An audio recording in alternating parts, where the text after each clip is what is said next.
just tell you one thing. See, this is summer, and summer seasons are the best where you can find new drinks coming up. How many of you have tried this called Kuliki soda? Yeah. Kuliki soda. Yes. So what is basically the difference?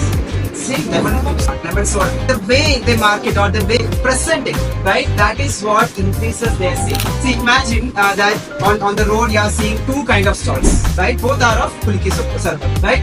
And in one stall, right, the shopkeeper, he's sitting there, right, with a DD in his mouth, right, and he's sitting there like he's selling Flies. to the house flies, right? And you can't see any kind of customers over there. On the other hand, right, there is one person very excited, like he's like doing this, right? That rotating, then putting it out, then catching it and rotating, right? Then and like throwing to the customers, right? Half of the soda will go there, but still people will now to buy from that person. Things happens because of you and your presentation. Yes. Remember